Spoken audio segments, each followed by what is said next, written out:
उसे पराजित ही होना पड़ेगा, हम ब्राह्मणों का आशीर्वाद है। अब तो बलि गदगद हो गए और उस तेजोमय रथ में बैठ करके सीधा आक्रमण स्वर्ग पर बोला। उस रथ से इतना दिव्य तेज निकल रहा था कि देवता तो उसे देखने में भी समर्थ नहीं हो सके।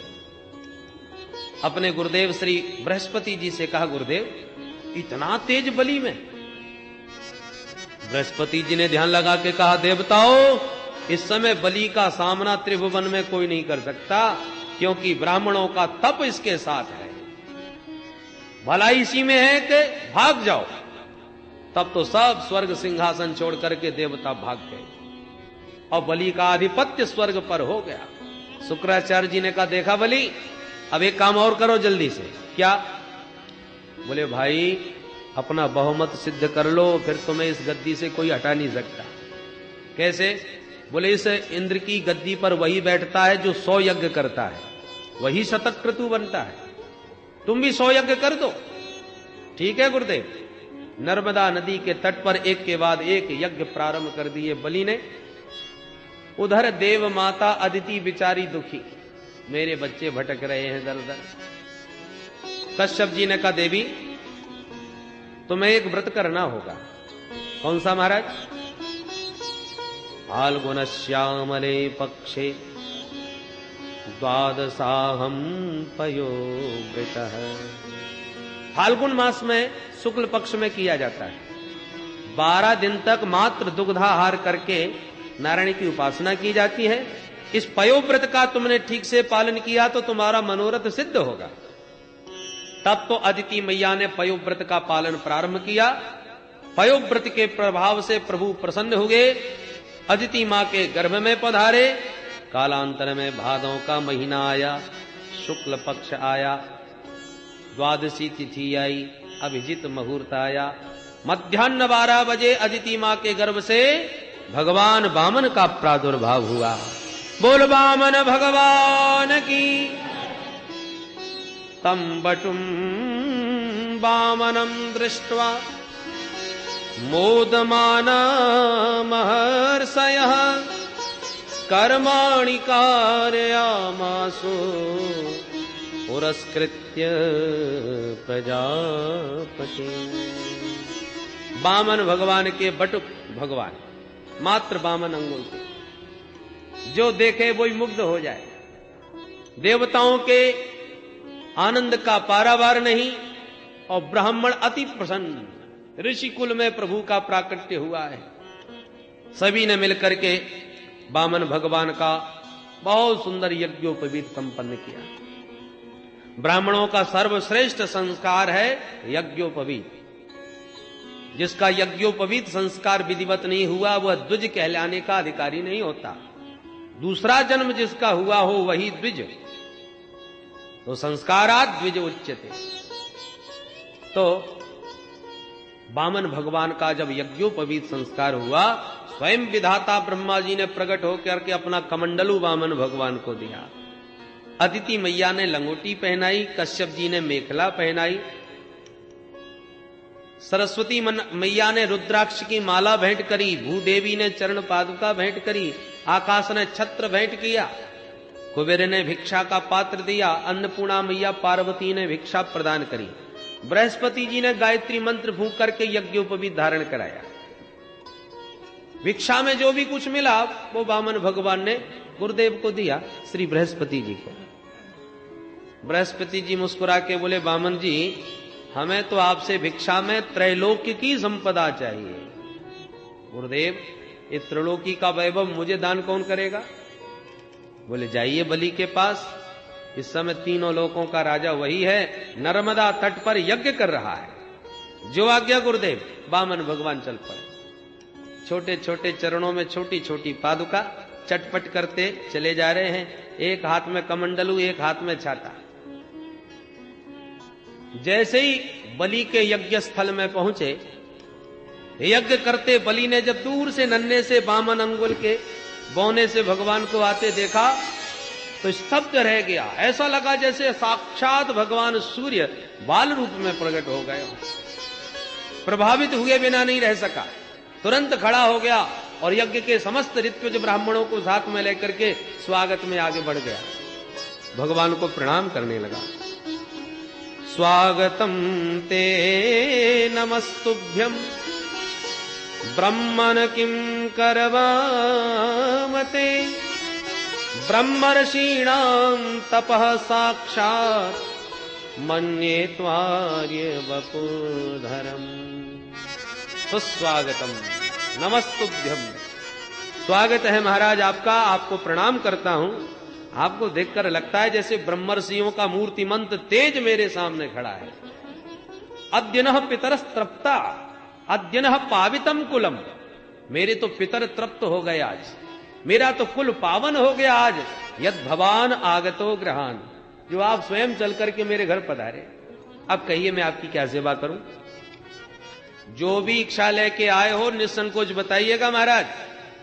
गाय चाहिए गाय ले जाओ, स्वर्णाभूषण चाहिए तो खजाने में खड़ा कर लेता हूं, जो मन अच्छा लगे ले जाओ, अलंकार वस्त्र। यदि विवाह न हुआ हो और आपकी इच्छा हो तो आदेश दो महाराज, ब्राह्मण कन्या को ढूंढूंगा, वो भी आप जैसी बोनी ही होगी। ऐसी सुंदर विप्र कन्या से विवाह करा दूंगा। गाम कांचनम गुणवत धाम अमृष्टम तथान्नपेयम उतवा विप्र कन्या। जो चाहते हो यद यद बटो वांक्षति तत्प्रतीक्षा में, जो भी इच्छा है निसंकोच कहो। वामन भगवान पहले तो मुस्कुराए और बलि महाराज की प्रशंसा के पुल बांध दिए। वाह महाराज क्या बात है, आपके बारे में जैसा सुना था आपको तो उससे भी कहीं ज्यादा देख रहा हूं। वचस्तवे तज्जन देव सुनृतम कुलोचितम धर्मयुतम यशस्करम। आपके वचन आपके ही कुल के अनुरूप है। आपका कुल कितना महान है। यतो जातो हिरण्याक्षो चरण एक इमाम महीम। आपके पूर्वजों में महाराज हिरण्याक्ष हिरण्यकश्यप हुए, उनके बल पराक्रम को कौन नहीं जानता।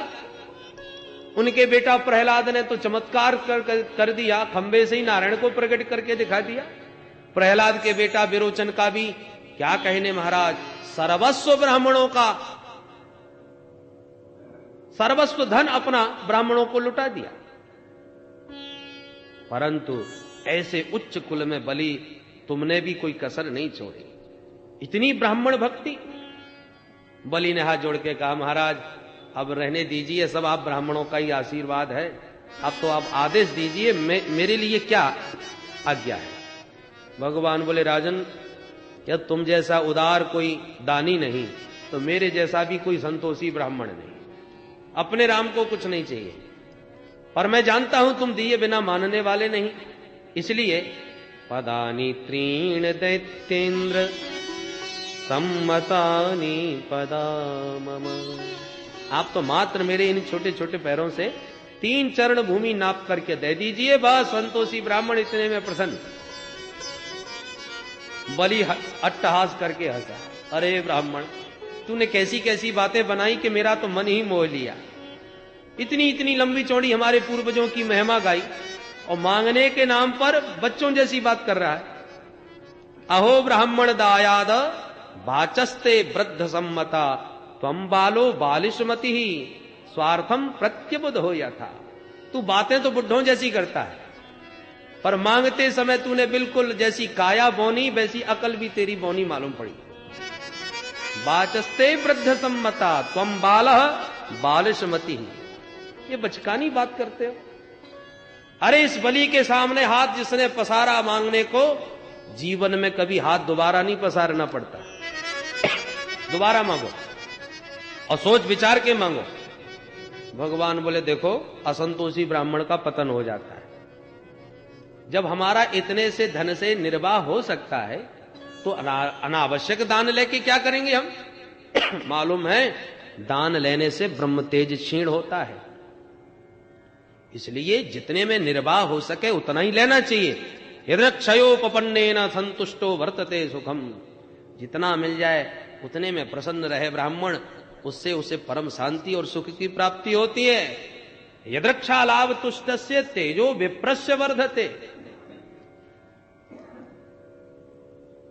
प्रसन्नता पूर्वक कोई जो जितना दे उतने को प्रसन्नता पूर्वक जो ब्राह्मण ग्रहण करके स्वीकार कर ले, ऐसे ब्राह्मण का ब्रह्म तेज प्रखर होता है। इसलिए जो जो हमें आवश्यक लगा मांग लिया, और एतावतैव सिद्धोहम वित्तम यावत प्रयोजनम, आवश्यकता अनुसार ही हम लेते हैं, फालतू का दान लेके हमें क्या करना है। बलि ने कहा भाई मान गया, बहुत ब्राह्मण देखे पर आप जैसा संतोषी तो सचमुच आज तक तो मेरे दृष्टि में आया नहीं। ठीक है महाराज, मैं आपको वचन दे रहा हूं, आपको जो भी स्थान उत्तम दिखाई पड़ता हो जा करके नाप लीजिए। भगवान बोले ऐसे कैसे चल दें, अरे आप हमारे हाथ में संकल्प तो दीजिए दान का। बलि हंसने लगा, महाराज अब 3 चरण भूमि के लिए मैं संकल्प भी पढ़ूं, लोग उपहास करेंगे मेरा। भगवान बोले देखो नियम तो नियम होता है, संकल्प तो करना पड़ेगा। शुक्राचार्य जी टुकुर टुकुर देखने लगे, बड़ी देर का बातें बना रहा है, देखने में नेक्सा है और बातें बहुत ऊंची ऊंची कर रहा है, पता लगाऊं ये आया कहां से है। शुक्राचार्य जी ने तुरंत ध्यान लगाया, तो ध्यान में भगवान का वह दिव्य स्वरूप समझ में आ गया। बलि ने जल का पात्र उठाया ही था हाथ में कि शुक्राचार्य जी ने दौड़ के हाथ पकड़ लिया, महाराज बलि सावधान। अरे गुरुदेव क्या हो गया? बोले पता है ये कौन है? बोले गुरुदेव बामन है। अरे नाना ये न बामन है न त्रेपन, मैं सब समझ गया ये कौन है। कौन है महाराज? एस वैरोचने साक्षात भगवान विष्णुरव्यय कश्यपादितेर्जातो देवानां कार्य साधक। हे विरोचन नंदन बलि, ये कोई और नहीं, देवताओं का कार्य सिद्ध करने वाला बौना बन के विष्णु तुम्हारे सामने खड़ा है। कश्यपाद अदितेर जातः, इस समय कश्यप जी के द्वारा अदिति के गर्भ से बौना बन के प्रकट हुआ है। बातों में मत आ जाना, मैंने अपनी दिव्य दृष्टि से इसके दिव्य हाथ पैर सब देख लिए। ये चाहेगा तो 2 चरणों में सारा ब्रह्मांड नाप सकता है, तुम्हारे पास तो जगह भी नहीं बचेगी 3 चरण भूमि के लिए। ऐसे दान की कोई प्रशंसा नहीं करता जिसमें सब कुछ लुटा के खुद भिखारी बन जाओ, और तुमने यदि इसको दिया तो तुम भिखारी ही बनोगे। इसलिए अब भी कुछ नहीं बिगड़ा है, संकल्प अभी हुआ नहीं है, मना कर दो मैंने कुछ नहीं दिया। हाथ जोड़ के बलि ने कहा गुरुदेव क्या हाथ में जल लेना ही संकल्प है? अरे मेरी वाणी से जब मैंने कह दिया कि मैंने तुम्हें दिया तो मेरा वचन तो है, अब वचन देने के बाद मैं मना कर दूं मैंने नहीं दिया, ऐसा तो आज तक मेरे कुल में कभी नहीं हुआ। मैं वचन विमुख नहीं हो सकता महाराज, भले ही सर्वस्व चला जाए। और इससे बढ़िया बात और क्या होगी गुरुदेव? यदि मात्र ये बटुक है तो 3 चरण भूमि लेके चलता बनेगा, और यदि सचमुच ये विष्णु है तो ये मुझ बलि का गौरव है, सौभाग्य है कि जगत का दाता आज मेरे सामने हाथ पसारेगा और मेरा हाथ उसके हाथ के ऊपर होगा। मेरे तो दोनों हाथों में मोदक हैं, इसलिए मना नहीं करने वाला महाराज, वाणी को मिथ्या नहीं होने दूंगा। शुक्राचार्य जी की आंख टेढ़ी होने लगी। हे बलि मैंने तुझे सावधान किया था, मेरी आज्ञा अनुसार चलता रहेगा तो ठीक रहेगा, और आज तू इन वक्त पर बने बनाई बात पर पानी फेरना चाहता है। पर गुरुदेव मैं झूठ कैसे बोलूं? शुक्राचार्य जी बोले कुछ स्थान ऐसे भी होते हैं जहां झूठ बोलना निंदनीय नहीं होता। कहां कहां? स्त्रीसु नर्म विवाहे च मृत्यर्थे प्राण संकटे गो ब्राह्मणार्थे हिंसायाम नानृतम स्याज्जुगुप्सितम। बहुत प्रकार से नीति का प्रयोग किया, परंतु हाथ जोड़ के बलि ने 2 टूक जवाब दे दिया, नहीं असत्यात् परो अधर्मः इति होवाच भूरियम। ये भूदेवी कहती है कि मुझे इन पर्वत श्रृंखलाओं का बोझा नहीं लगता जितना एक झूठे व्यक्ति का बोझा लगता है। तो मैं झूठ बोल करके इस पृथ्वी पर भार बन के जीना नहीं चाहता गुरुदेव। अब तो शुक्राचार्य जी की आंखें लाल हो गए। मूर्ख, अपने को बहुत पंडित समझने लगा है, अपने गुरुदेव से कितनी देर से खड़ा खड़ा बहस कर रहा है। दृढ़म पंडित मानिज्ञः, जा मेरा शाप है, अचरात भ्रश्यते स्त्रिय, बहुत जल्दी तू श्रीहीन हो जाएगा, पदहीन हो जाएगा। शाप दे करके चले गए। वामन भगवान बोल पड़े, अरे भैया नाराज मत हो, देना हो तो हाँ करो, नहीं हम भी खिसक लेते हैं। बलि ने कहा नहीं नहीं महाराज, आप तो अपना संकल्प कीजिए। तो ठीक है, हाथ में जल लीजिए। बलि ने ज्यों ही जल का पात्र उठाया, पुराणांतर प्रसंग ये भी आता है कि पात्र के जिस छिद्र से जल निकलने वाला था, शुक्राचार्य ही उसमें घुस करके बैठ गए कि पानी की एक बूंद नहीं टपकने दूंगा तो संकल्प कैसे होगा। अब बहुत प्रयत्न करने पर भी जब पानी नहीं निकला, क्या हो रहा है भाई? बोले महाराज न जाने क्या अटक गया। वामन भगवान बोले ओ हम समझ गए, ये पात्र हमको दो, पुराना बर्तन है, रखा रखा जंग खा गया होगा, हम ठीक कर देते हैं। और पैनी कुसा निकाल के जो छिद्र में फेंक के मारी, तो शुक्राचार्य जी की एक आंख गोविंदाय नमो नमः, एक आंख फूट गई। मानो भगवान कहना चाहते हैं शुक्राचार्य जी सबको एक दृष्टि से देखो, सबके अंदर मुझ एक नारायण की ही सत्ता का दर्शन करो। और सुनो, ये आंख ही क्यों फोड़ी? मानो दो नेत्र कौन है? ज्ञान विराग नयन और उगारी।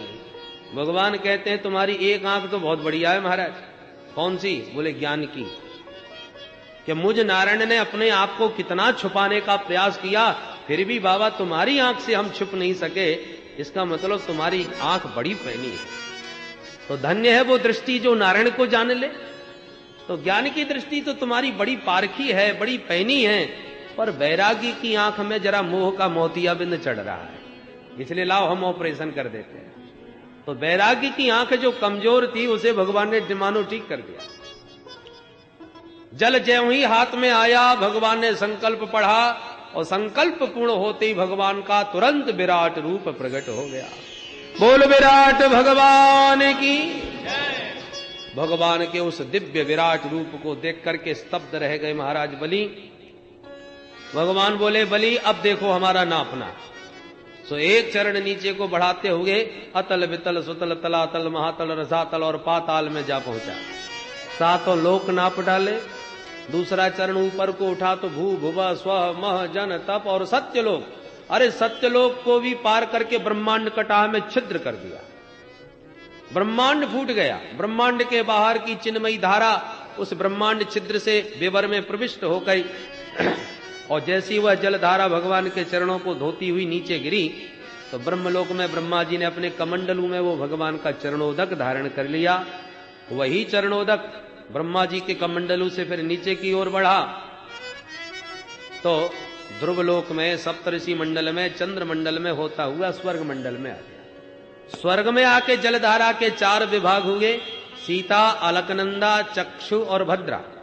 उसमें अलकनंदा नाम की जो जलधारा थी भगवान के चरणों की, वही गंधमादन पर्वत पर आकर के गिरी और गोमुख से होती हुई संपूर्ण भारतवर्ष को परिप्लावित करती सागर में जाकर के विलीन हो गई। बोल गंगा मैया की। वही भगवान नारायण के चरणों से निकली विष्णुपदी भगीरथ लेके आई, इसलिए भागीरथी समस्त जगत को पावन कर रही है। सुखदेव जी कहते हैं राजन, जामवंती जी उस समय नव युवक थे। उन्होंने दुंदुभी बजाते हुए आनंद में झूमकर भगवान वामन के उस विराट रूप की प्रदक्षिणा करी। भगवान ने कहा बलि अब बोलिए। संकल्प 3 चरण भूमि का है और अभी मैंने 2 चरण नापे हैं, तीसरा चरण अब कहां रखूं? अब तो बलि की बोलती बंद। भगवान ने गरुड़ को प्रकट करके आदेश दिया जल्दी बंदी बनाओ इसे। गरुड़ ने वरुण पास में बलि को बांध दिया। भगवान बोले बलि अब तो या तो वचन पूरा करो या नरक में गिरने की तैयारी करो। बलि को जब बांध दिया तो बलि के समर्थक दैत्य भगवान को मारने के लिए दौड़ पड़े। ते सर्वे वामनम हंतुम सूल पट्टिश पाणयः। पर बलि ने सबको रोक दिया, सावधान, इस समय हमारा विपरीत काल है। गुरुदेव शाप दे के चले गए हैं और यदि तुमने इस प्रकार की युद्ध की कोई चेष्टा करी तो सबके सब मारे जाओगे। तो सब शांत हो गए। भगवान फिर डांटने लगे, जल्दी बोलो क्या निर्णय किया? बलि ने कहा महाराज एक बात कहूं। बोले कहो।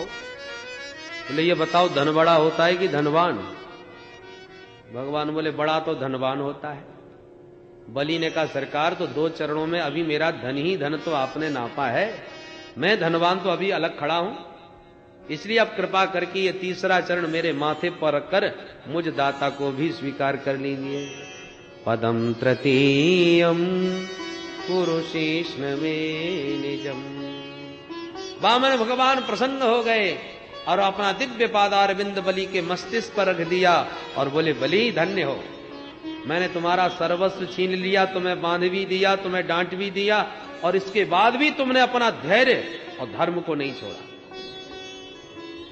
बलि ने कहा सरकार मुझे पद छिन जाने का तनिक भी कोई कष्ट नहीं, मुझे आपने जो बांध दिया इस पाश बंधन का कोई कष्ट नहीं, तो फिर किस बात का डर है? बोले बिभेमिना हम निर्यात पदच्युतो न पाश बंधाद व्यसनाद दुरत्ययात नैवार्थ कृच्छ्राद भवतो विनिग्रहात् असाधुवादाद भ्रशमुन्यते यथा। मुझे यदि भय लगता है तो केवल असाधुवाद से। दुनिया में कोई ये न कहे कि बलि के पूर्वजों की कीर्ति पताका कैसी लहरा रही थी, पर बलि ने आके उसमें कलंक लगा दिया।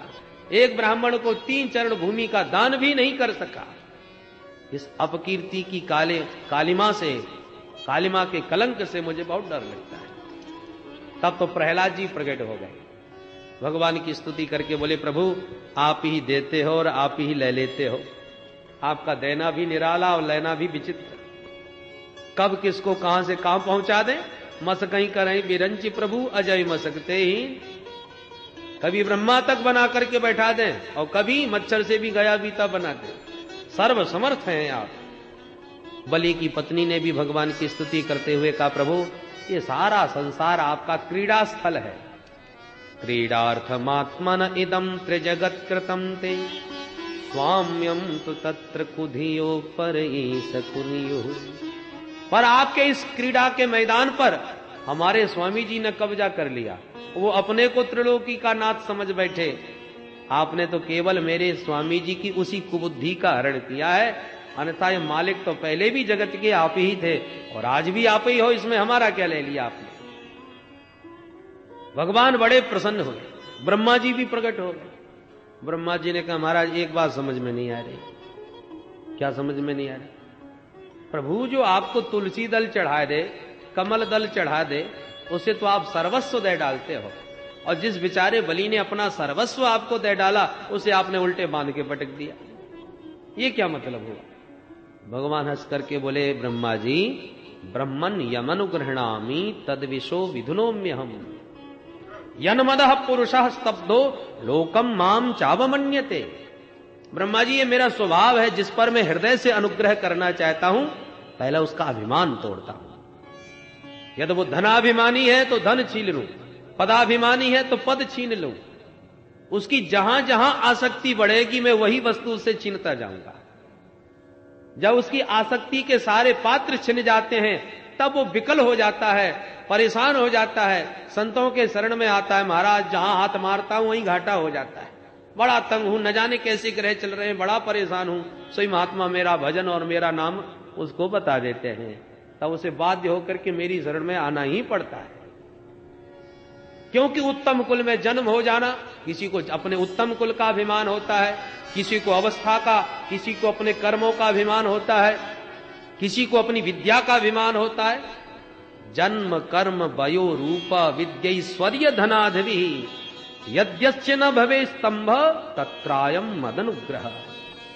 ये सब अभिमान को देने वाले हैं ब्रह्मा जी, परंतु जिसका जन्म उत्तम हो, कर्म उत्तम हो, विद्या श्रेष्ठ हो, ऐश्वर्य भी हो, और फिर भी यदि उसमें अभिमान नजर न आवे तो भगवान कहते हैं तत्रायम मदनुग्रह, मेरे अनुग्रह से ही वो बचा हुआ है, अन्यथा ये वस्तुएं तो उसे अभिमान से भरी ही देती हैं। बलि अब बोलो तुम क्या चाहते हो? बलि ने कहा प्रभु आपकी यह दिव्य बांकी झांकी हमको इतनी प्यारी लग रही है कि मैं तो चाहता हूं जीवन भर आपकी यही छटा देखता रहूं। भगवान बोले तो अच्छी ड्यूटी लगाई हमारी, तो क्या हम तुम्हारे सामने ऐसे ही खड़े रहें? बोले महाराज अब मन की जो इच्छा थी वो कह दी, अब करना कराना क्या है ये तो आप जानिए। भगवान बोले तो ठीक है, वैसे तो हम तुमसे इंद्रासन छीनने ही आए थे, पर तुम्हारे इस धर्म निष्ठा को देखकर हम बड़े प्रसन्न हुए। बलि आज से हम वचन देते हैं कि आगामी मनवंतर के तुम ही इंद्र बनोगे, और जब तक इंद्र की पदवी प्राप्त नहीं होती तुम्हें, तब तक इंद्र के समान ही वैभव, स्वर्ग के समान ही वैभव सुतर लोक में है। तुम वहां सुतर लोक के राजा बन के राज्य करना, और मैं तुम्हारे दरवाजे का द्वारपाल बना खड़ा रहूंगा। सो आते जाते सदा सन्निहितम वीर तत्र माम द्रक्ष्यते भवान। वहां पर आते जाते हमेशा तू मेरे इसी रूप का दर्शन करना। तब तो सब गदगद हो गए। प्रहलाद जी तो खुशी में नाचने लगे, जय हो प्रभु। नेमम विरिंचो लभते प्रसादम न स्त्री न शरभः किमुता परेते यन्नो सुराणा मसी दुर्ग पालो विश्वाभिवंदरपि वंदितांग्रिहि। अरे जिन प्रभु के ध्यान में ब्रह्मादिक देवता बैठे रहते हैं, एक झलक पाने को तरसते हैं, वो परम पिता प्रभु, वो जगत पिता नारायण हम दैत्यों के दरवाजे का द्वारपाल बना खड़ा होगा, कितने गौरव की बात है। यन्नो सुराणा मसी दुर्ग पालो। भगवान बोले वत्स प्रहलाद भद्रम ते प्रयाहि सुतलालयम। बेटा प्रहलाद तुम्हारा कल्याण हो, अब अपने परिवार को लेके जल्दी से सुतल लोक जाओ। सब चलने की तैयारी करने लगे। सोई शुक्राचार्य जी ने आके प्रणाम किया। शुक्राचार्य जी को लगा हम सबके ही फालतू में ही बुरे बन गए। प्रणाम करके कहा महाराज मुझे क्षमा कीजिए। भगवान बोले आचार्य जी आप तो यज्ञ की अवशेष विधि का की परिपूर्णता कीजिए। यज्ञ में कोई कार्य शेष रह गया हो तो ये 100वां यज्ञ भी पूर्णतः संपन्न हो जाए, उस विधि का निर्वाह कीजिए। शुक्राचार्य जी बोले महाराज क्यों लज्जित करते हो, जिस यज्ञ में साक्षात नारायण प्रकट होकर विराजमान हो वो यज्ञ अब अधूरा माना जाएगा। अरे यज्ञ में कितने भी दोष रह जाएं, कितनी भी कोई सावधानी से यज्ञ करे, कहीं ना कहीं कोई ना कोई या तो मंत्र में दोष या विधि में दोष या सामग्री में दोष कहीं ना कहीं तो हो ही जाता है। पर आपके मंगलमय नाम का गान जब किया जाता है तो सारे दोष दूर हो जाते हैं।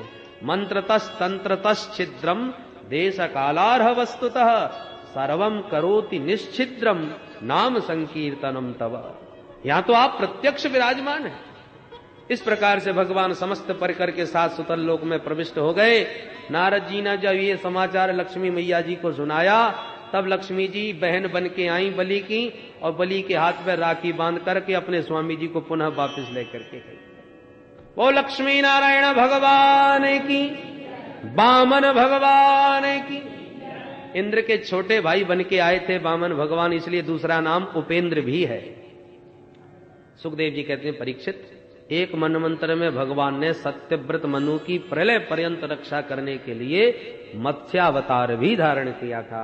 इसके साथ ही अष्टम स्कंद को विराम, जिसमें मनवंतरों की कथा थी। आइए नवम में प्रवेश करें, जिसमें 24 अध्याय हैं।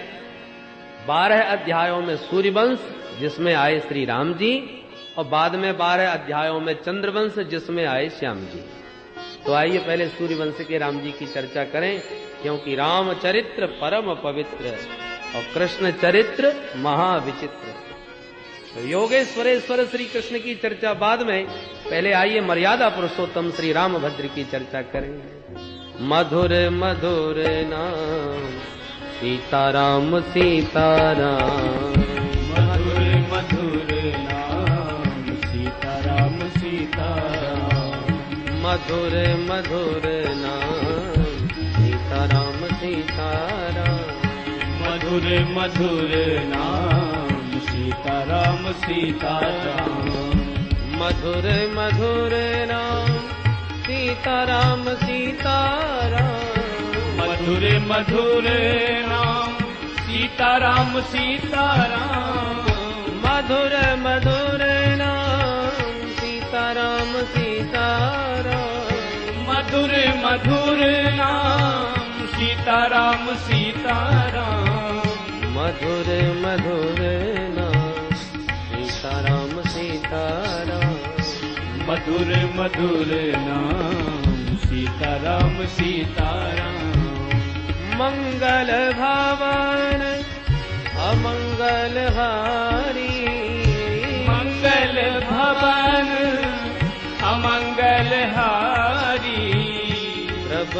सुदशरथ अजिर बिहारी। नृपहु सुदशरथ अजिर बिहारी। नृपहु सुदशरथ अजिर बिहारी। नृपहु सुदशरथ अजिर बिहारी। सिया राम मैं सब जग जानी। सिया राम मैं सब जग जानी। करऊं प्रणाम जोरि जुग पानी। करहु प्रणाम जोर जुग पानी।